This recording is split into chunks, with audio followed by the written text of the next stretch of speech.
31వ వచనం నుండి చదువుకుందాం. రోమీయులకు రాసిన పత్రిక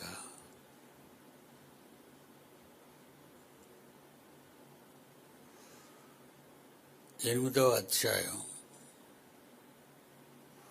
31.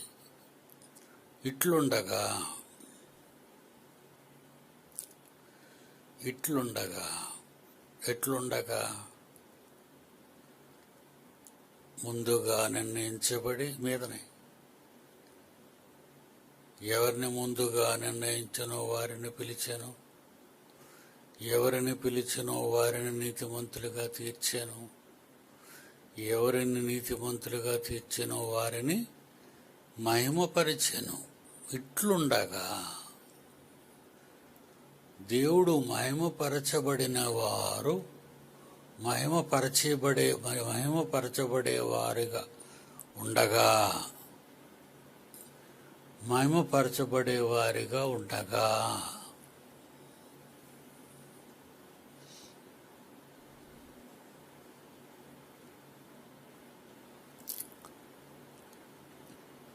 దేవుడు మన పక్షమున ఉండగా మనకు విరోధి ఎవడు?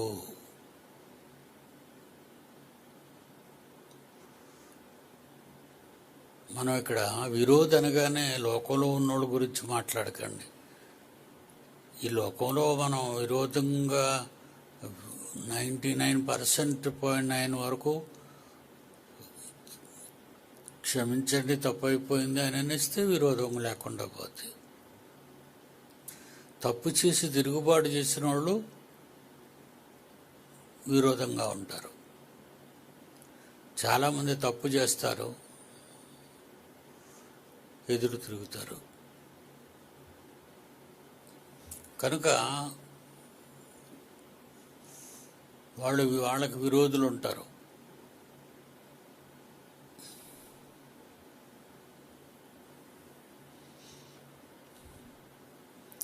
దేవుడు మన పక్షమున నుండగా విరోధి.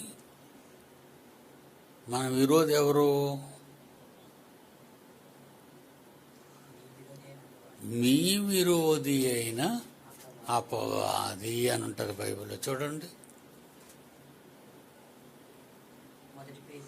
1 పేతురు 5వ అధ్యాయము 8వ వచనం. 1 పేతురు 5వ అధ్యాయం 8వ వచనం. నిబ్బరమైన బుద్ధి గలవారై మెలకువగా ఉండుడి. మీ విరోధి అయిన అపవాది మీ విరోధి.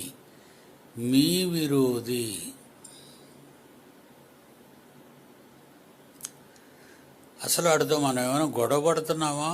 క్లోజ్ రిలేషన్ ఆడితో మనకి? చెప్పండి. సాతానుగాడితో మనం ఏమైనా గొడవ పడుతున్నామా? వాడితో క్లోజ్గా ఉంటామా?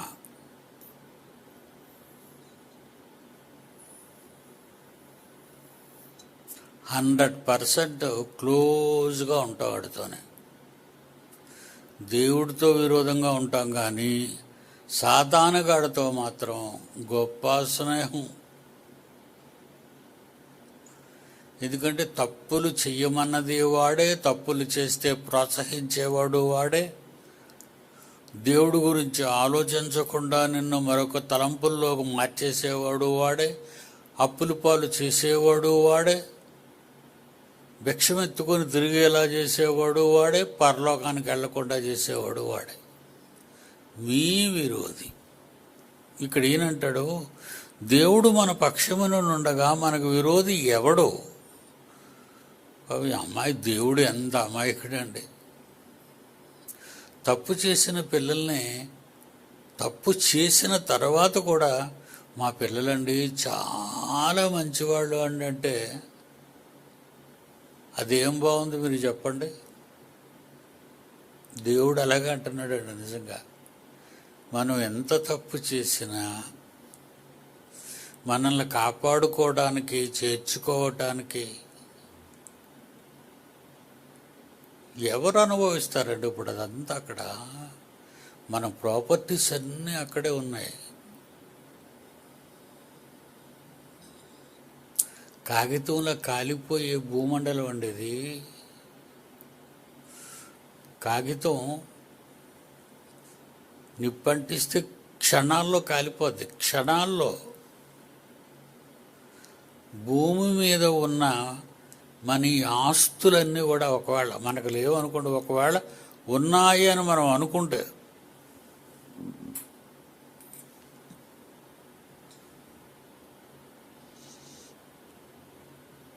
భూమి మీద ఆస్తులు ఉన్నవాళ్ళు ఉన్నారా? ఓ కోటీశ్వరులు ఉన్నారు, వాళ్ళు మిలియనర్స్ అండ్ బిలియనర్స్ అండ్ ట్రిలియనర్స్. వాళ్ళందరూ ఎంతో మేము గొప్పవాళ్ళమే, ధనికులము, సంపన్నులము, ప్రపంచ సంపన్నులు అని అప్పుడప్పుడు సంవత్సరానికి ఒకసారి వేస్తుంటాడు. వాళ్ళ సంపన్నుల కాగితం నిప్పు పెడితే క్షణాల మీద ఎలాగైతే కాలిపోద్దో ఈ భూమి క్షణాలలో మాయమైపోద్ది, కాలిపోద్ది. ఇది మీ ప్రాపర్టీయా?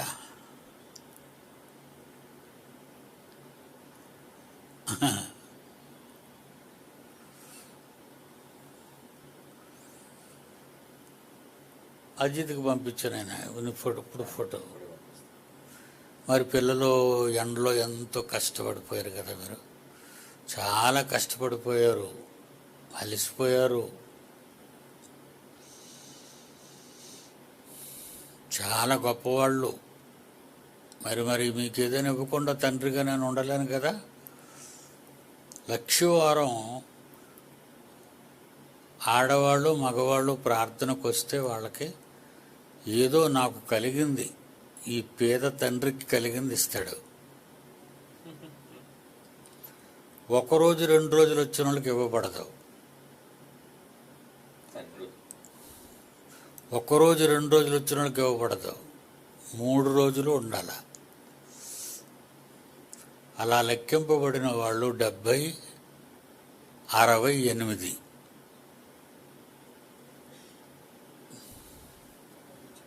మీరు చూడండి అజిత్, నీకు ఒకటి వచ్చింది.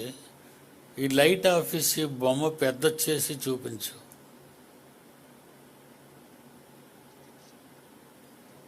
చూసారా? మీరు మట్టి మోసారే, గోతుల్లో మట్టి పోసారా? పాపం చెమట కాచారు, ఎండకు మండిపోయారు, తలకు గుడ్డ కట్టుకున్నారు. పాపం ఇంత అందమైన, మరి ఇక్కడ ఇదే అందం అనుకుంటున్నాం మనం. ఇలాంటి అందమైన జైశాలి ఆడిటోరియం. మీ తర్వాత మీ పిల్లలు చెప్పుకుంటారు, మా అమ్మలు మా నాన్నలు పనిచేశారండి ఇక్కడ, మట్టి మోసారండి ఇక్కడ, తుడిచారండి ఇక్కడ.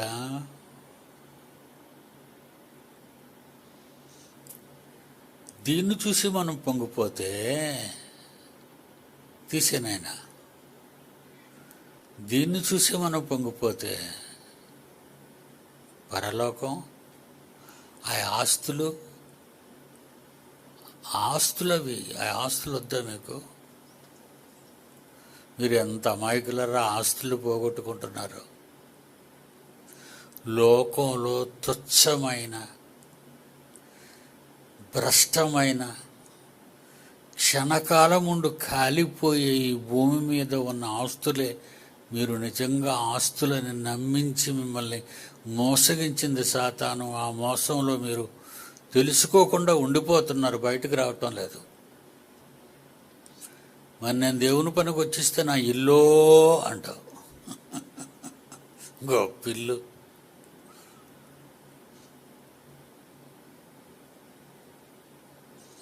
నేను దేవుని పనికి వచ్చిస్తే మా పిల్లలు బడో అంటావు, ఓ ఓ ఓ అనుకొని వెళ్ళిపోతావు నరకానికి.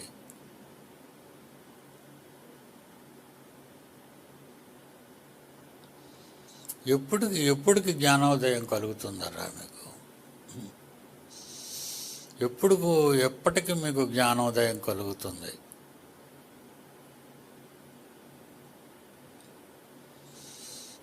మీ గురించి బాధపడిపోతున్నాను ఇప్పుడు. అదంతా అక్కడికి నేను ఒక్కడిని వెళ్ళిపోయి మీరు ఎవరూ కనబడకపోతే నాకు ఎలాగ ఉంటుంది? పనిలోకెల్లా వచ్చి మీ దగ్గర కూర్చుంటానా ఒక గంట 2 గంటలైనా? నేను అక్కడికి వెళ్ళిపోతే ఈ తరంలో ఒక 2-3 నాకు కనబడేది. మీరు పరలోకానికి నేను వెళ్ళాక మన ఆస్తులను మనం స్వాధీనం చేసుకుని అప్పచెప్తాడు కదా. ఆస్తులంటే ఎలాగా? మానవుడు ఊహించని ఆలోచించని అనంతమైన ఆస్తి మందది. అక్కడ మీ కొరకు సిద్ధపరచబడిన ఆస్తులు. మత్తయి సువార్త 25వ అధ్యాయం, మత్తయి సువార్త 25వ అధ్యాయం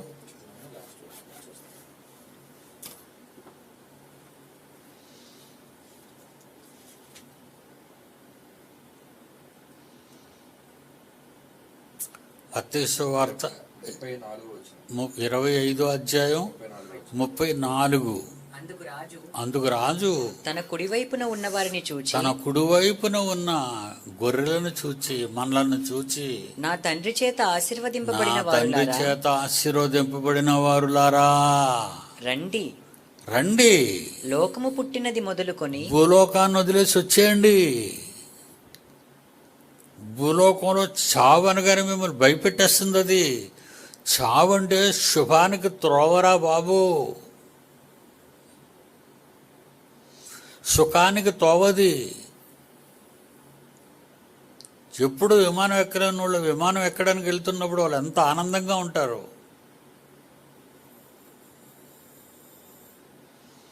శుభారంభం అంటారు దాన్ని. మీరు పరలోకానికి వస్తారు. ప్రయాణం ఎలాంటిది? లోకాల దాటే ప్రయాణం. మీ చావులో ఎంత ఆనందకరమైన ప్రయాణం. దేవదూతలు మీరు ఒక ఇన్వైటీగా వెళ్ళటాలు, మిమ్మల్ని తిన్నగా తీసుకెళ్ళి అప్పగించడాలు ఎంత బాగుంటుంది.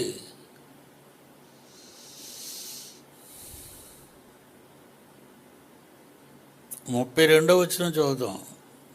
రండి, మీ ఆస్తిని మీరు స్వాధీనపరచుకోవటానికి, నా తండ్రి చేత ఆశీర్వదింపబడిన వారులారా అంటున్నాడు.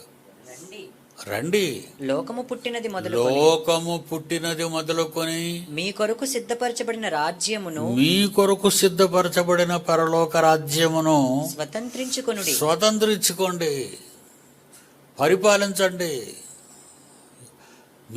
మాకు మేమే పరిపాలించుకోవాలా దేవుడు? కాదు, కోటాను కోట్ల దేవదూతలు. ఏమనుకుంటున్నావు నువ్వు? ఒంటరివాడు కాదు. అక్కడ నీ వాళ్ళందరూ ఉంటారు. కోటాను కోట్ల దేవదూతలు. వాళ్ళు నడిచిరారు, ఎగురొస్తారు. మీరు కూడా నడవరు, తేలటమే. అలసిపోం, చెమట పట్టదు. సూర్యచంద్రులు ఉండనవసరం లేదు అక్కడ. దేవుడే వెలుగు. కన్నీళ్ళు ఉండదు, ఏడుపు ఉండదు, బాధ ఉండదు, రోగం ఉండదు. అలాంటి లోకంలోకి మీకు వస్తారు. మీరు వస్తారు. ఎంతమంది కష్టపడ్డారో నాకు తెలుసు కదండి. ఎండలోనూ దేవుడు మీకు ఇస్తాడు. ఇది కంటిన్యూ చేయాలి మీరు. అమ్మ అయిపోయింది, నేను ఇంకెక్కడికి వెళ్ళనుకోకండి. చనిపోయినంత వరకు మనకు పని కలిగి ఉండాలి. చనిపోయినంత వరకు మనం పని కలిగి ఉండాలి కదండి. మరి ఇప్పుడు ఈ బిల్డింగ్ అయిపోయిన తర్వాత రంగప్రవేశం చేసేస్తాం, బిల్డింగ్లో వెళ్ళిపోతాం. తర్వాత నేను బతుకుంటే ఆగను, మరొకటి ప్లాన్ చేస్తాను. అది ఎంత కష్టమైనా. ఎందుకంటే మనం తండ్రి పనిలో కొనసాగాలి. వాక్యం చెప్తామంటే వీళ్ళు వినటం లేదు. పట్టించుకోవటం లేదు. కనుక దేవుని పిల్లలారా, దేవుడు ఇక్కడ అంటున్నాడు, ఈ రోమాపత్రిక 8వ అధ్యాయం 32, తన స్వకీయ కుమారుని అనుగ్రహించుటకు వెనుక తీయక మన అందరి కొరకు ఆయనను అప్పగించినవాడు ఆయనతో పాటు సమస్తమును మనకెందుకు అనుగ్రహింపడు? అబ్బా, ఏం మాట అన్నాడండి బాబు! సమస్తమును ఎందుకు అప్పగింపడు? సమస్తమును ఎందుకు అప్పగింపడు? ఇటు పరలోకం అంతా నీకు అప్పగిస్తానంటున్నాడు. ఏ దేవుడు ఏ గ్రంథంలో చెప్పాడండి? నిజంగా మన అదృష్టం కాకపోతే మనం క్రైస్తవులు అయినందుకు నిజంగా మనల్ని కన్నవాళ్ళు, నన్ను కన్నవాళ్లే దేవుడిలోకి నడిపించారండి. మరి మిమ్మల్ని ఎవరు దేవుడిలోకి నడిపించారో వాళ్ళు గొప్పవారండి. మీకు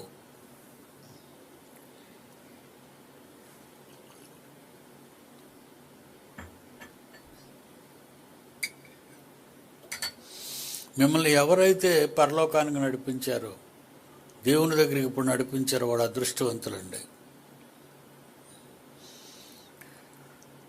నా తల్లిదండ్రులు నిజంగా నన్ను దేవునిలోకి నడిపించకపోతే ఈరోజు నేను ఏ దరిద్రపు భక్తుడనై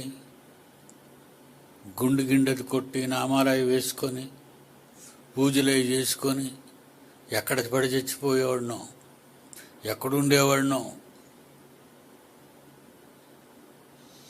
లేదా గుడ్డలు ఇప్పేసి తిరిగి గోచి పెట్టుకొని సున్నం రాసుకొని నడినెత్తు నుండి కాళ్ళు వరకును. వాళ్ళ పేరు ఏం పేరు? అఘోరాలు. ఇప్పుడు చూడండి, భారతీయ జనతా పార్టీ మళ్ళా వచ్చిందంటే ఇంక అందరూ భారతీయులందరూ అఘోరా డ్రెస్సులోనే తిరగాలి. బూడిద దాచుకోవాలి మనం జాగ్రత్తగాన. ఒక బస్తా బూడిద నెలకి. బాబు బయటికి బూడిద రాసుకుని వెళ్తాంలే బాబు, ఇంట్లోనే ఉండాం. పార్లమెంట్లోనూ అఘోరాలే ఉంటారు, పెద్ద సీనియర్ అఘోరాలు పార్లమెంట్లో. అసెంబ్లీలో జూనియర్ అఘోరాలు, స్టేట్ అఘోరాలు అంటారు వాళ్ళని. అతాకుతలం అయిపోతుందండి, ఇండియా అతాకుతలం అవుతుంది. దేవుడు ఏం చేస్తాడో చూద్దాం మనం. దేవుడు ఏం చేస్తాడో చూద్దాం. చెయ్యక మానడు, చెయ్యక మానడు. చేస్తాడు, చేసి చూపిస్తాడు. మన సహనం తగ్గిపోయింది, మన సహనం తగ్గిపోతుంది, భరించలేకపోతున్నాం. దేవుని పిల్లలారా, కొడుకునే ఇచ్చేసిన ఆయన ఇక్కడ అంటున్నాడు, మీకోసం కొడుకుని ఇచ్చేశాడు. యేసుక్రీస్తుని ఇచ్చేశాడు, సిలువలో చంపేశాడు మీకోసం. తన కొడుకుని ఇచ్చినటువంటి ఆ కన్న తండ్రి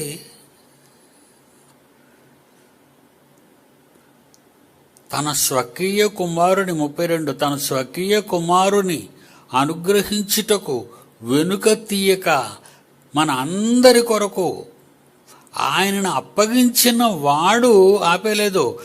ఆయనతో పాటు సమస్తమును మనకెందుకు అనుగ్రహింపడు? అడగమంటున్నాడు నిన్ను. నువ్వు అడిగే అధికారం నాకు ఇచ్చాను. నువ్వు నీ కొడుకునిచ్చావు ప్రభా, మా కోసం, మా పాపాల కోసం.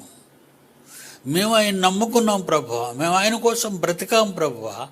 ఆయన భూమి మీద ఉన్నప్పుడు ఎన్ని కష్టాలు బాధలు అనుభవించాడో, మేము కూడా ఎన్నో బాధలు కష్టాలు సమస్యలు మేము అనుభవించాం, పనిచేసాం మీకోసం. మీకోసం మా బ్రతుకంతా పనిచేసాం, బ్రతికాం మీకోసం. ఎందుకు ఇవ్వరు మాకు పరలోకం? చూడ ఎలాగా దేవుడే అంటున్నాడు ఈ మాట. నువ్వను, నీకు ఇవ్వకపోతే నువ్వను. చదివితేనే మాట వెంట్రుకలన్నీ నిలబడిపోతున్నాయండి నాకు. ఏ మాట? తన స్వకీయ కుమారుని అనుగ్రహించుటకు వెనుక తీయక మనందరి కొరకు ఆయనను అప్పగించిన వాడు యేసుక్రీస్తుని. ఆయనతో పాటు సమస్తమును, సమస్తము పరలోకం అంతటినీ మనకెందుకు అనుగ్రహింపడు? బా, ఎంత గొప్ప తండ్రి అండి నిజంగా. మన తండ్రి ఎంత గొప్పవాడు, ఎందుకు ఇవ్వడు? అప్పుడప్పుడు అంటారు కదా, ఒరే నువ్వు ఎలా ఇవ్వవో నేను చూస్తానంటాడు.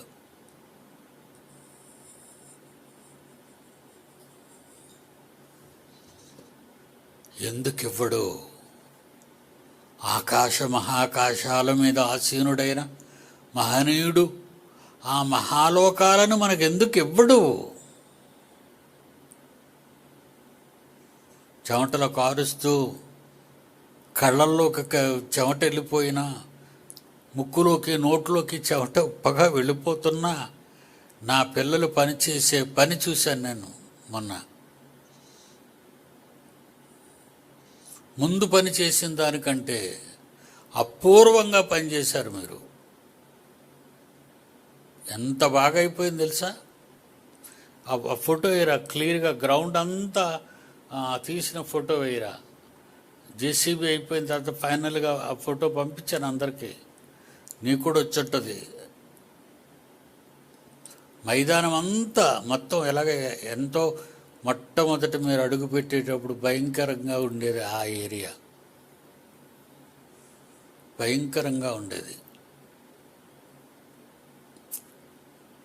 మరి నిన్న మనం వదిలేసి వచ్చేటప్పటికి దాని రూపురేఖలు అన్నీ మారిపోయాయి. ఎంతసేపు పెట్టరా? అది పంపించంటారు వాడికి. ఎప్పుడు ఏవి దొరకవరు, వాళ్ళకి దాచుకోరు. ఆడవాళ్ళ బొమ్మలు ఇలాంటివన్నీ వస్తుంటే మాత్రం దాచుకుంటారు దరిద్రులు.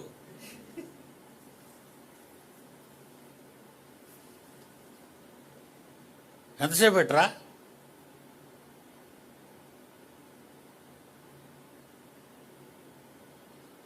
ఎరా పంపావు నువ్వు? ఎవరికి పంపించావు? బాబు అజిత్ నీకు పంపించేటట్టు పంతులు. అప్పుడు కంగారు అయిపోకు. చూసారండి అది? అలాగ మొత్తం అంతా చక్కగా వాడు సెల్లో ఎలా తిప్పాడో అలాగే తిరగని. సరే, కాలమ్స్ వచ్చేసాయి పైకి. ఇప్పుడు ఇందాక మీరు చూసే భవనం అదే, అక్కడే తయారవుతుంది. మీ విశ్వాసం ఎలా ఉండాలి? లేనివి ఉన్నవనుటకు రుజువు. ఇప్పుడు అది లేదు అక్కడ, ఆ బిల్డింగు. ఆ బిల్డింగ్ చూడగా నువ్వేమనుకుంటావు? నేను ఇక్కడ మట్టి మోసాను, నేను ఇక్కడ బోర్లా పడిపోయాను అనుకుంటుంది. ఆడవాళ్ళు కిందటిసారి వచ్చిన ఆవిడ.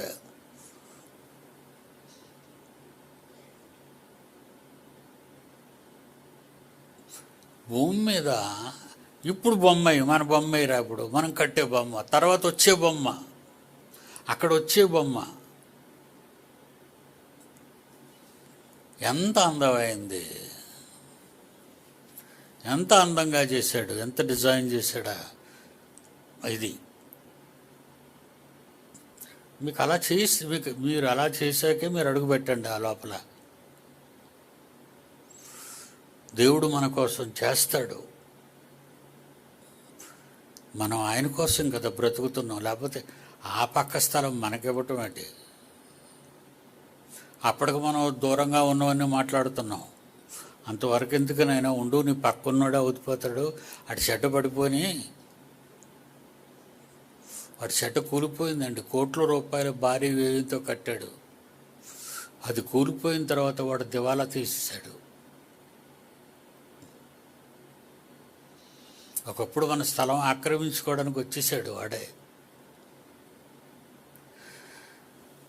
ఈ మాట చూడండి, ఎంత చాలేనన్నా. థ్యాంక్ యూ, తీసే.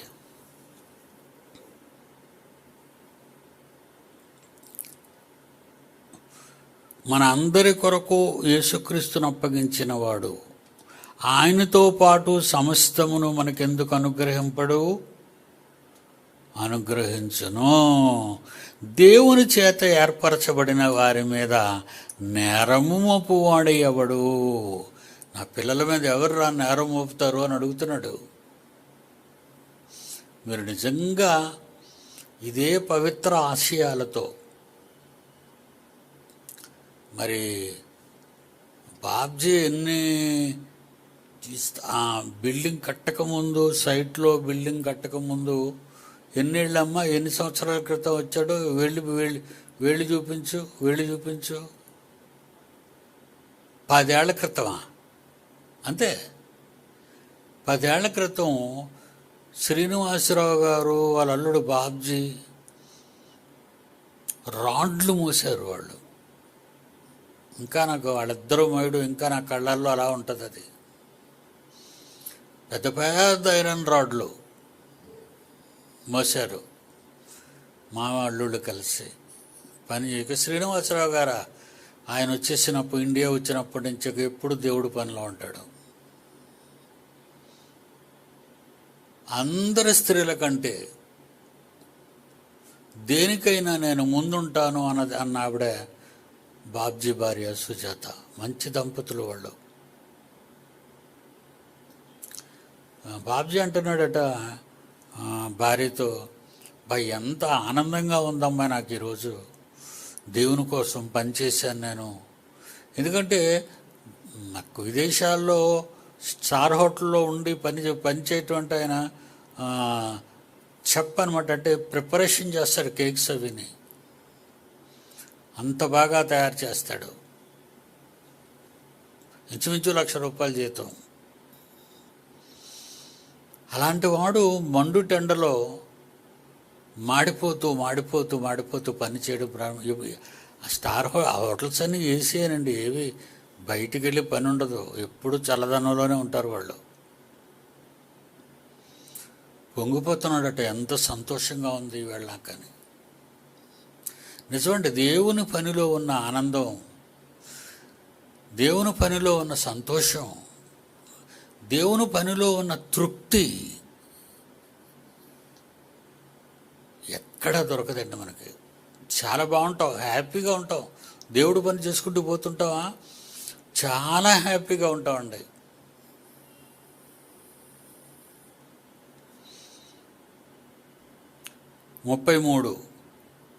దేవుని చేత ఏర్పరచబడిన వారి మీద నేరము మోపువాడు ఎవడు?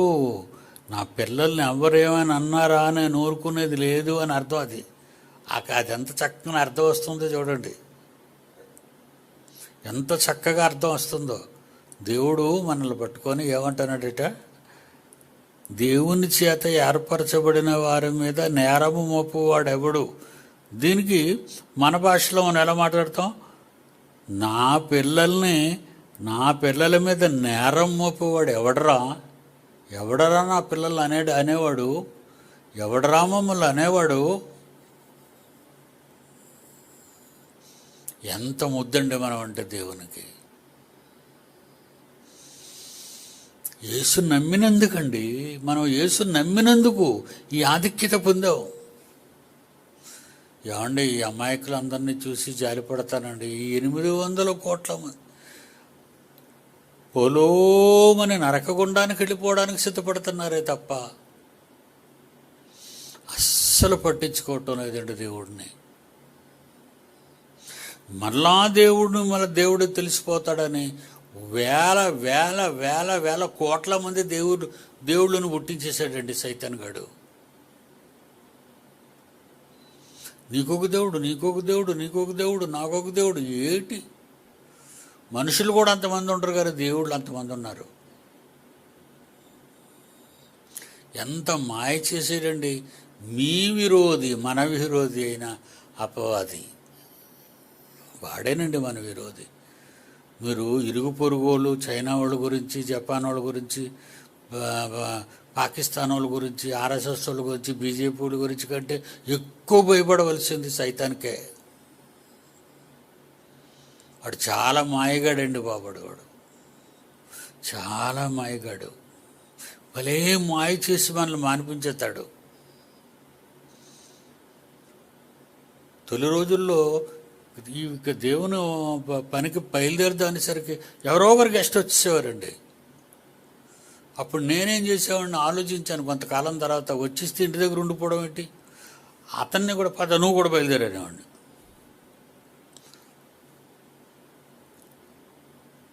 నాతో మధ్యాహ్నం 1 గంటకు బయలుదేరిన వాడు రాత్రి 12కి ఇడ్లీ చేరేవాడు తీసుకొని గెస్ట్ని. బాగా మాడిపోయేది గల నేను బయలుదేరునో కనుక్కున్న తర్వాత అప్పుడు వచ్చేవాడు నా దగ్గరికి. మన వాళ్ళు ఏం చేస్తారు, గెస్ట్లు వచ్చారు కదా వాళ్ళు ఏమనుకుంటారు అని మీరు ఉండిపోతారు. ఎవరిని పట్టించుకోకండి. ఎవ్వరు అసలు మనకు పాత్రులు కారు. మన స్టేటస్కి వాళ్ళు తగిన వాళ్ళు కారు. మీకు ఒక మాటలో చెప్పాలంటే మనం ఈరోజు ప్రపంచంలో ఉన్న వాళ్ళందరికంటే గొప్పవాళ్ళం. మనకు అందుకే ఏమని మనకు ఒక బిరుదు ఇచ్చాడు. ఏమని మనకు ఒక బిరుదు ఇచ్చాడు ఆయన దేవుడు. ఆడవాళ్ళలో ఎవరు చెప్తారో గట్టిగా చెప్పండి. ఆడవాళ్ళలో మనకు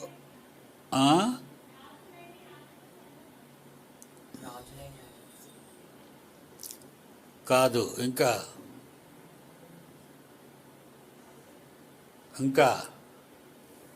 ఏర్పరచబడిన వంశం అవన్నీ మామూలే. మనకు ఒక బిరుదు ఇచ్చాడు ఆయన.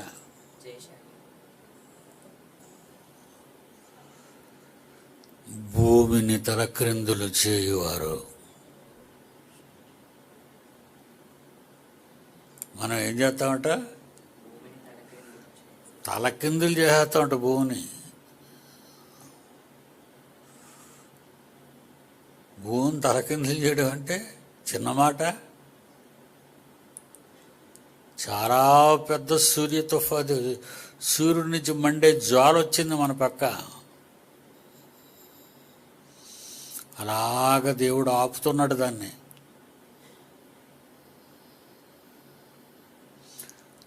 మన కోసం, ఆయన పిల్లలైన మన కోసం మనం బాగుండాలి ఆయనకి. లోకం ఏమైపోతారో వాళ్ళ గురించి అని ఆలోచన. అమెరికా మునిగిపోతుంది, ఆఫ్ఘనిస్తాన్ మునిగిపోతుంది, బ్రెజిల్ మునిగిపోయింది, భూకంపాలు వచ్చేస్తున్నాయి. ఏడుతుంది మాస్కో. మరలా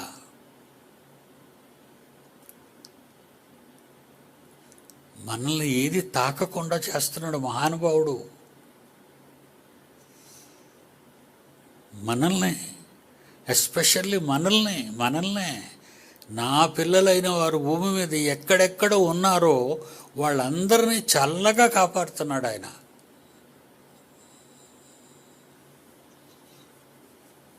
ఎవడరా నా పిల్లలకు హాని చేసేవాడు? ప్రకృతి. అయ్యో, సర్వీస్ చేసేది అది. దాన్ని మనం అనకూడదు. ఈ భూకంపాలు కానీ, తుఫాన్లు కానీ, అగ్నిపర్వతాలు బద్దలవడం కానీ ఇవన్నీ కూడా మనకు శత్రువులు కావు. ఇవి మనకు సేవ చేసే ప్రకృతి, దేవదూతలు. అవి మనకు హెల్ప్ఫుల్గా ఉన్నాయి. హాని ఎవరికి తలపెడుతున్నాయి? దేవుణ్ణి ఇష్టపడిన వాళ్ళకి హాని తలపెడుతున్నాయి. అవి మనకు కాదు. మనల్ని ప్రేమిస్తాయి, మనల్ని కాపాడుతాయి. మనకు కాపలా దేవదూతలు, మనకు కాపలా. ఏ దేవదూతలైతే అగ్నిగా, గాలిగా, మట్టిగా, ఈ ప్రకృతిగా ఉందో, ఈ ప్రకృతి మనుషుల్ని నాశనం చేస్తుంది. అదే ప్రకృతి నిన్ను కాపాడుతుంది. అందుకంటాడు ఆయన, ప్రకృతి చేత ఏదైనా అక్రమార్గాన్ని ఉపయోగిస్తాడేమో సాతానుగాడు. ప్రకృతిని ఉపయోగించి శత్రువు కదవాడు ఎవరినైనా ఉపయోగించి మనకి ఏమైనా హాని తలపెడతాడనే ఆలోచనతో దేవుని చేత ఏర్పరచబడిన వారి మీద నేరము మోపువాడు ఎవడో? నీతిమంతులుగా తీర్చువాడు దేవుడే, శిక్ష విధించువాడు దేవుడే.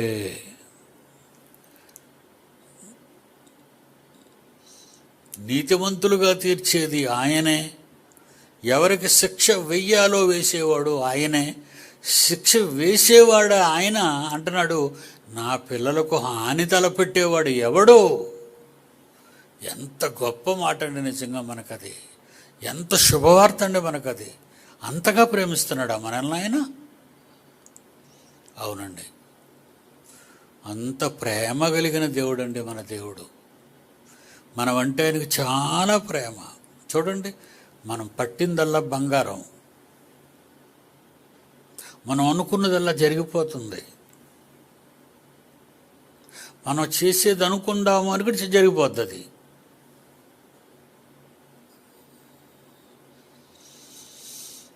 మహనీయుని నమ్మండి, ఆయన మీదే మీ ధ్యానం ఉంచండి, మీ జీవితం ఆయన కొరకు నడిపించండి. అప్పుడే మీరు మీ కుటుంబాలు దేవుని కుటుంబంగా పిలువబడతాం. మనం అంతా ప్రపంచంలో ఉన్న నా ప్రియులైన పిల్లలందరికీ ఒక తండ్రిగా నేను ఇచ్చే హితోపదేశం మర్చిపోకండి. God bless you. అందరికీ సెలవు. రేపు కలుసుకుందాం.